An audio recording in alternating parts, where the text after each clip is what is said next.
And hello, everybody. Welcome to FSU Coach Live. My name is Tim Baghurst, and today's guest is Ben Thompson. He's the head men's basketball coach at Emory and Henry College. Ben, thanks so much for joining me. If you wouldn't mind, just share a little bit about how you got into the role you have today. Yeah, so I grew up in a coach's home. My father was a longtime high school coach, and so loved it from a young age. And kind of when I went to college, kind of wanted to get away from it, and went to Virginia Tech, majored in architecture, and then they say you don't know how much you care about something until you don't have it, right? And so missed basketball, got into coaching. Been at a few D1s, Virginia Tech, VMI, UNC Greensboro, few Division IIs, UNC Pembroke, St. Leo, Lincoln Memorial. Got my first head coaching job at SUNY Canton in upstate New York, and then took the job here, which is near where I grew up. Was a Division III, and then we just finished our first year as a Division II. That's a lot of schools you've been to. And I'm curious a little bit about your experiences moving school to school. Why did you do it? What was the motivation? Was it you were let go? A head coach was let go? It couldn't have been easy.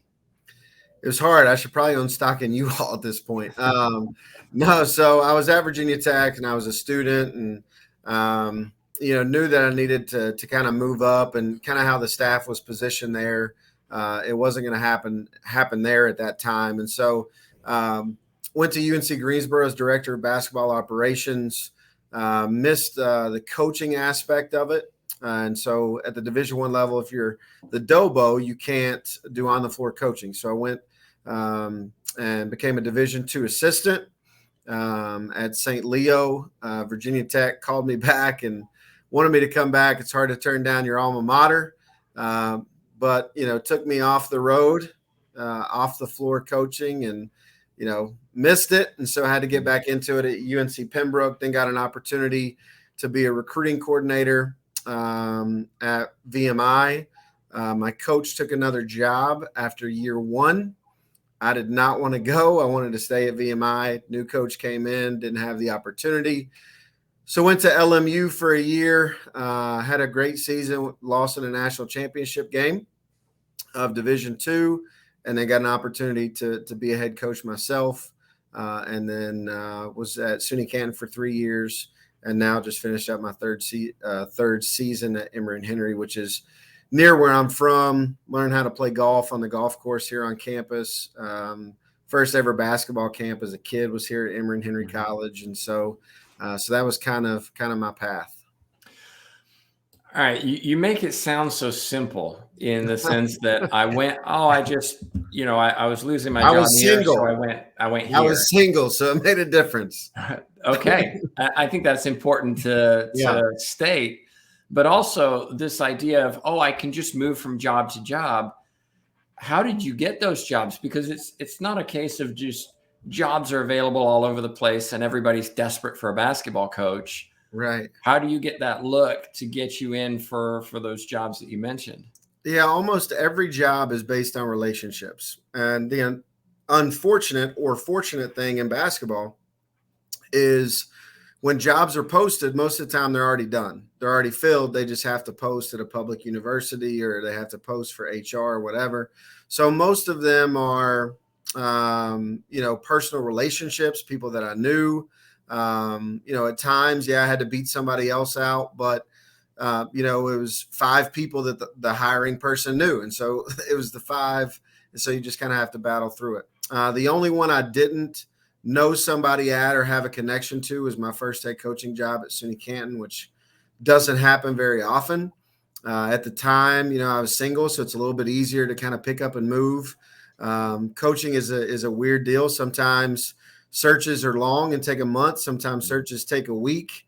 When I was at St. Leo in Florida, not too far, I guess about 3 or 4 hours from you all. Yeah, I've been down there. Yeah. Virginia Tech called Coach Greenberg, who works for ESPN. He called my boss on a Monday, who worked for him at South Florida.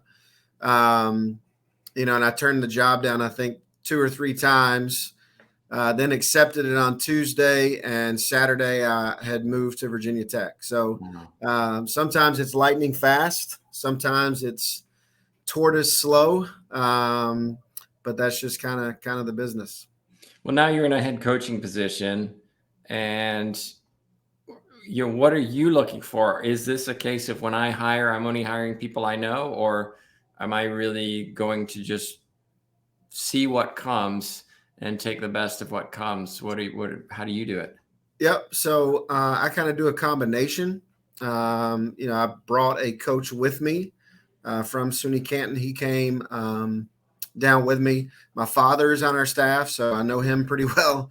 And then I've had an opportunity to hire a couple different guys that I didn't know, um, but knew people that knew them. So there were some kind of mutual connections. Okay. So, um, you know, college basketball is such a small world, really. That I'm going to know somebody, whether it's through one or two people. Um, and so it's just like anything else. Generally, you kind of trust the people that you know, Mhm. whether it's hiring somebody or a recommendation for someone from someone that you know. So I've kind of done it both ways. Yeah. Okay. Now you talked about your university going from Division 3 to Division 2, which I imagine would be an increased level of competition, but also different rules and regulations. What was that experience like? How you coping with that? It's not been too bad for me personally, just because I was at Division 1 and Division 2 for so Mm, long. Division 3 was where I spent the least amount of time. And so Division 2 rules are very similar to Division 1. There are some intricate details that are different, such as different parts of the recruiting calendar and when you can work out. And there's just some small differences. Whereas Division 3, it's almost like you're on a completely separate island. You're not even mm, part of the continent, right? Like mm. D1 and D2 are very, very similar. And so it's been easier probably for me than it has been some of our other coaches here who maybe don't have Division 2 experience, or maybe have NAI or only D3. And so for us, it's not been bad. One of our staff members played at Division 2, so he's helped with that as well. And so it's not been too bad, but the competition level is incredibly high. The league that we're going into, the SAC, kind of fits um, our educational profile. We're very high academic. The SAC is one of a couple high academic conferences in the country, and so we just happen to be in the geographical footprint, and so it fit academically, educationally, but the level is really a small Division 1 level, even though technically it's Division 2. What is Those. it like though, going from Division 3 to Division 2? I get, but Division 1 to Division 2 is a big change in terms of what roles and responsibilities you have as a head coach, budget, scholarship availability, even the talent that you have. How is it different in your experience, and kind of what have you learned from Division 1 that you're able to bring into Division 2? Yeah, so fortunately for me, I had varying experiences at the high major Division 1 level, which is, when I was at Virginia Tech, obviously in the same conference as Florida State. But the lower, kind of the bottom half of Division 2 is really pretty similar to the top half, or sorry, the bottom half of Division 1 is pretty similar to the top half of Division 2. Talent wise, there's really not a ton of difference. Outside looking in, most people who are out of the business don't understand that or realize that. But for where you all are, if you go to a Sunshine State Conference game, which is the Division 2 conference, basically in Florida, there, it's really not much difference as if you're going to an A-Sun game. Nova Southeastern almost won the national championship this year, and to be honest with you, there's probably only about 3 teams in the entire state of Florida that they wouldn't beat. Maybe Florida State, maybe Florida. That might be it. They might beat Central Florida or South Florida for sure. They're beating most of the A-Sun, and so there's really more of like a meld between the bottom of Division I and the top of Division II. It's a very high level of basketball. So how do you recruit those players? Because I mean, I use Twitter a lot. It's where I find a lot of coaches are talking, um, good and bad. Yeah. but but I see a lot of coaches bemoaning the fact that athletes, high school athletes, are just interested in that Division I offer rather than understanding that sometimes going Division II to a very competitive and successful program would be a better option. How do you convince athletes and parents of athletes of that versus, but it's D1? Patience, which is hard to have at times.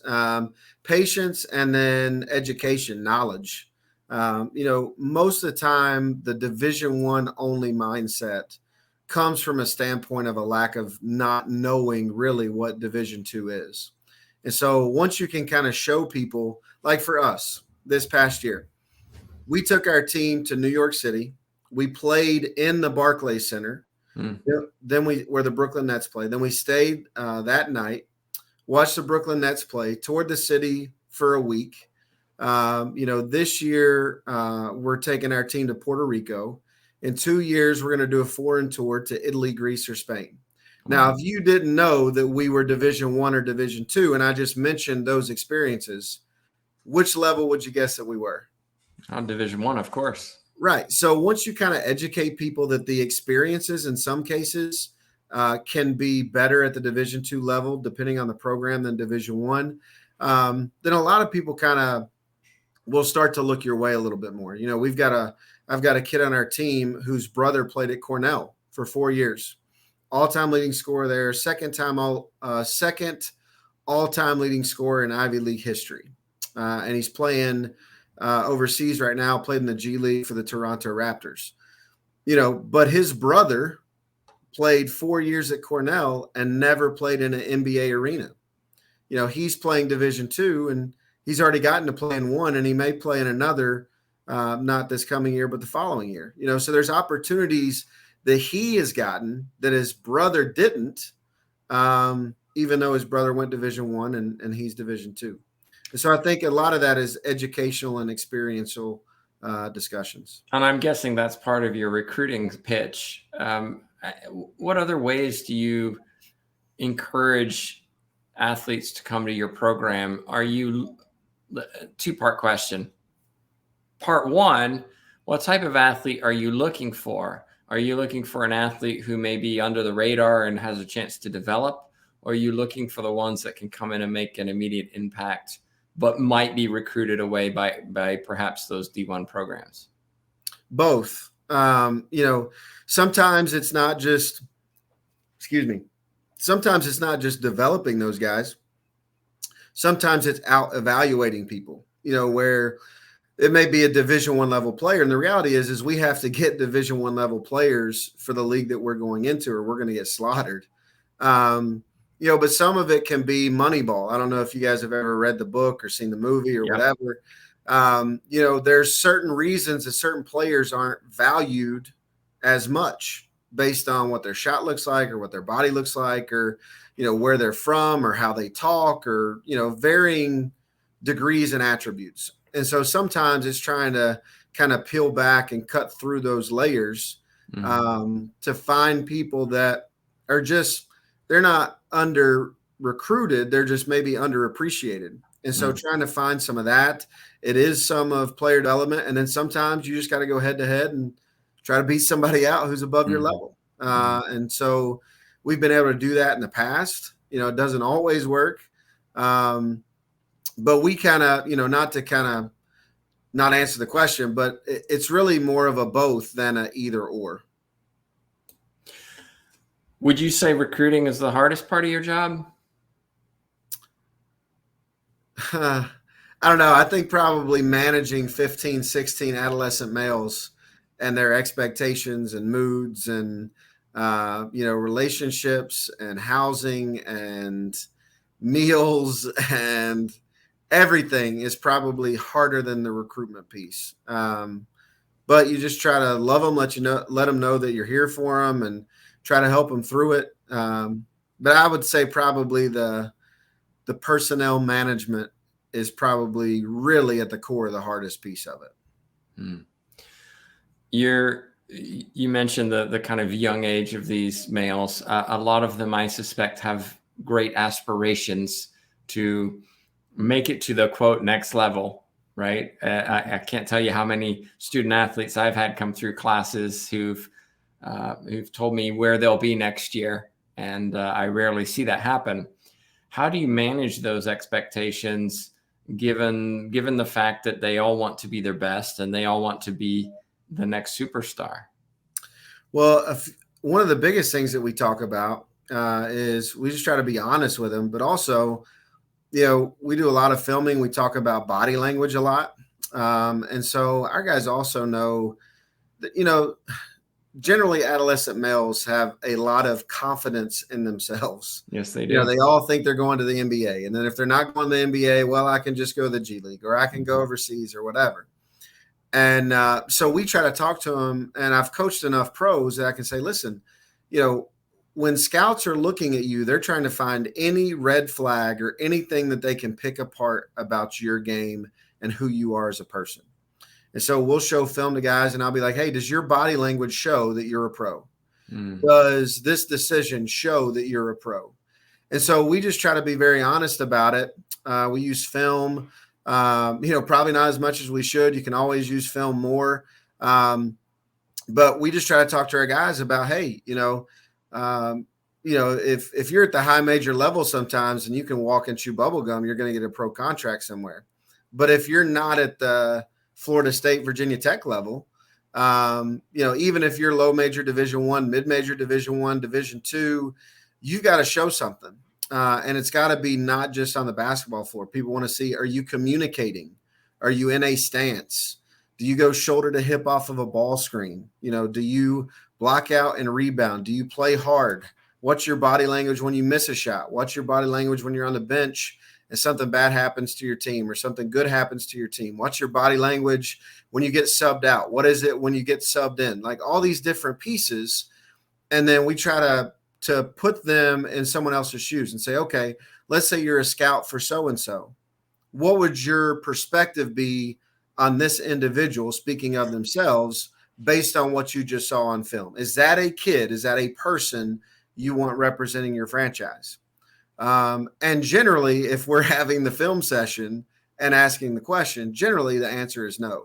And so not that we try to temper expectations, but we try to also make sure that they understand, okay, this is your dream. This is your desire. Do your actions match what your goals are? And so I think two things happen, right or wrong. I think guys either change their behaviors in certain cases, or sometimes realization sets in. It's like, I don't know if this is for me. I think sometimes people love the idea of being a pro basketball player more than they actually enjoy the grind and what it takes to become and or stay a professional basketball player. Okay, well, if I can poke the bear a little bit, let me ask you then, you've described exactly what you do for athletes, which I think is fantastic, right? You're able to show them, you review what they're doing, and ask them if they're modeling pro behavior. Do you ever do that to yourself or your own coaching staff, or have somebody do that to you? I've got a really good wife. And so she has no problems pointing out if there's ever an issue in that regard. So I haven't done it with us, but in some cases I'll hear about it at home if there's anything that goes awry. And my mother's at every game too. So between the two of them, I get pretty good feedback. Going back to your coaching, we've talked a little bit about recruiting. We've talked a little bit about how it differs from D1 to D2. One of the assumptions maybe for people who want to go into coaching, and we're seeing more and more coaching programs around the university growing, there's this idea that they're just going to walk in and be successful. And all of a sudden I'm going to be on TV and winning championships. But you and I both know that's not the reality. And you've described some of the transitions you've had to make to get where you are today. Wondered if you could just share a little bit of your perspective and advice for those who want to get into coaching or maybe move up. Yeah, so I had those ideas of grandeur as well whenever I got into the profession. Leonard Hamilton's a great coach, but not everybody's going to make $4 million as a head coach. A lot of times it's a lot less than that. You Mm-hmm. can, in some head coaching positions, and go online if you want to be a basketball coach or soccer or whatever, and look at some of the salary ranges that are posted. It's not all what you see on ESPN. So my biggest advice, and hopefully this comes across the correct way, is don't do it unless you love it. If Mm-hmm. you're wavering and thinking, I don't know if I want to get into coaching, the answer is no, you don't want to get into coaching. You have to love it, because you're going to spend a lot of time, away from your wife or husband and kids. And, in some ways, there's times where you spend more time with other people's families than you do your own, or other people's kids than you do your own. And so if you don't love it, and if it's just solely a monetary thing, go work on Wall Street or be a banker or a realtor, or, work in investments or whatever, and then just be a fan from afar. Um, but you've got to really love it, because it's a grind. There's times when I was at Virginia Tech where I was working 80 hours a week. My first job out of college, I was getting paid $6,000 to work 80 hours a week at Virginia Tech. And so, you know, it changes obviously as you go up, but you've got to be willing to make some sacrifices. You've got to be willing to do things that other people won't do, not illegally, but just effort and grind and communication. And, you've got to be the person that, for lack of a better term, is willing to mop up the floor or clean the toilets, or, whatever the case may be. And if you're not willing to do those things, don't get into coaching, because it'll chew you up and spit you out. Yeah, it's great advice. Is there anything that you would, looking back on your career, you kind of wish you would have changed or done differently that might have helped you? Yeah, I kind of took the approach that when I was younger, I wanted to make such an impact that I probably thought that I knew everything, and probably spoke in certain situations where I should have just kept my mouth shut. So I think, especially as a younger coach, the more that you can observe, and take in and learn, kind of speak when spoken to kind of deal. And, I think that probably would have helped me, um, you know, at a younger age. And then also networking. I didn't figure that out till later. Mm. So being humble, speaking less, listening more, especially as a young coach, and then networking, not networking to get a job, network to meet people, to learn about where they're from. You never know who can have an impact on your career. One of the things I talk about in recruiting, when I talk to kids, or we just had an elite camp last weekend. When I go recruiting, um, the main person that I want to talk to is the janitor, because the janitor knows more about that kid and knows more about what's going on in that high school than any principal, coach, administrator, because they're around it. And the kids, right, wrong, or indifferent, when a principal, when a coach, when an administrator walks by and something's being talked about that shouldn't be talked about, they stop talking. But when, a cafeteria worker or a janitor or whatever walks by, they're almost invisible sometimes to people. So how you treat everybody, or how you treat anybody, is how you should treat everybody. And so, you shouldn't just network with somebody who's an AD. Network with somebody who's the SID or athletic trainer, or, assistant AD or GAs, and then develop relationships with those people. I had a guy that I networked with who hasn't helped me get a job, but he ended up being in my wedding, that came from a networking thing. And so I think all those things are important, but making sure that you're doing things the right way, with the right intentions. That's great advice. If somebody has a question for you watching later on YouTube or our podcast, What's the best way for them to reach you? Yeah, just shoot me an email. My email is bthompson@ehc.edu.